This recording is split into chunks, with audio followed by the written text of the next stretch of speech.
क्या पाकिस्तान की स्थिति फिलहाल इंटरनेशनल प्लेटफॉर्म पर भारत से मजबूत हो रही है? मैं कहता हूं कि नरेंद्र मोदी मूर्ख है। पड़ोस इतना कैसे गड़बड़ हो गया हमारा? क्योंकि तुम डरपोक हो, चाइना को कह सकते हो। लाल आंखें तो दिखा ही रहे थे। लांग दिखाया किसको? तुम्हें दिखाया, अखबार वालों को दिखाया। वहां से क्यों नहीं आपत्ति आती है? वहां क्या लालच? क्योंकि ये इसके बारे में उनके पास इतने बड़ी दस्तावेज है। न गए ऐशो आराम के लिए, जिसका बंदोबस्त जयशंकर ने किया। गुजरात के वो मुख्यमंत्री प्रधानमंत्री बनते हैं, जयशंकर को विदेश मंत्री बनाते हैं, तो ऐशो आराम की वजह से? ये तो सीधा आरोप क्या है? मैं सब जगह कहता हूं तुम लोग। दोस्तों, जिन मोदी के लिए कहा जाता था कि उनके एक फोन पर, जस्ट वन कॉल, यूक्रेन और रूस का युद्ध रुक सकता है, जो मोदी दुनिया के सबसे लोकप्रिय नेता हैं, और चाहे रूस हो, चीन हो, अमेरिका हो, कोई भी ताकत हो, मोदी की बात सुनती है, मोदी की आवाज सुनती है। आखिर वो मोदी ईरान और इजराइल के इस युद्ध में, इस 12 दिन के युद्ध में इतना खामोश क्यों रहे? अब ये बात मैं इसलिए कह रहा हूं कि जब ये युद्ध शुरू हुआ और इजराइल ने ईरान पर हमला बोला, उसके military commanders, top military leadership ढेर कर दी, उसके न्यूक्लियर साइंटिस्ट मार दिए, तो भी भारत चुप था, मोदी जी चुप थे।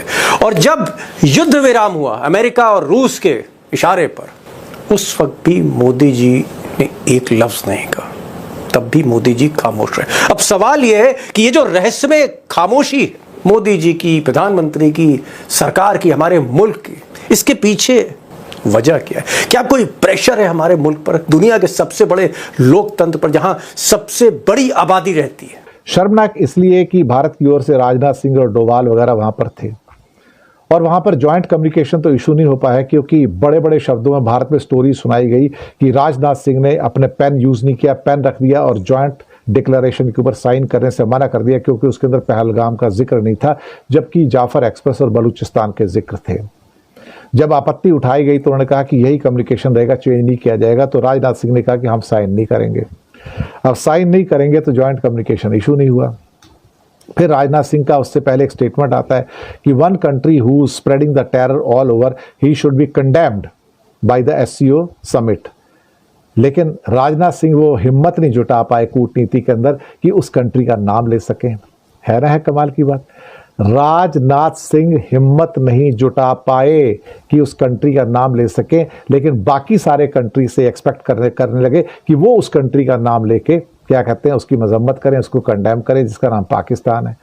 जब भारत कूटनीतिक रूप से इतनी हिम्मत नहीं रखता, इतना करेज, इतना साहस नहीं रखता कि भाई अल्टीमेटली आप उसको अपना नाम लो उसके आगे। इंडिया के हालात काफ़ी ज़्यादा एक मर्तबा फिर ख़राब दिखाई दे रहे हैं, क्योंकि नरेंद्र मोदी को जो उसकी हार मिली है, उसके बावजूद वो रुकना नहीं चाहता, और इंडियन मीडिया जो है वो चीख चीख कर कह रहा है कि पाकिस्तान हमेशा ही उन्होंने इंडिया को शिकस्त दी है, और इस मर्तबा भी इंडिया को शिकस्त हुई है।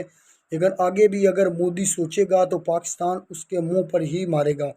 तो इसलिए इंडियन मीडिया ये चीख चीख कर कह रहा है कि पाकिस्तान से बाज रहो, पाकिस्तान के करीब मत जाओ, पाकिस्तान बहुत हैवी मुल्क है। पाकिस्तान ने एक दो घंटे के अंदर इंडिया को जो है वो उसकी औकात याद दिला दी है, मोदी को उसकी औकात याद दिलाई है। बहुत ही शानदार अटैक किया था इंडिया के ऊपर। पाकिस्तानी जो पायलट हैं उन्होंने बहुत ज़्यादा शानदार एफर्ट दिखाई थी, जिस तरह से उन्होंने इंडिया के ऊपर हमले किए और इंडिया को उसका जो है वो ओहदा याद कराया कि तुम्हारी औकात यहाँ है और तुम यहीं तक रह सकते हो, इससे ज़्यादा तुम्हें कुछ नहीं मिलेगा। तो पाकिस्तान ने बहुत ही शानदार तरीके से जो है वो डिफेंड किया था, जो इंडिया ने पाकिस्तान के ऊपर अटैक किया था, लेकिन जवाब में पाकिस्तान ने बहुत ज़बरदस्त जो है वो परफॉर्मेंस दिखाई थी।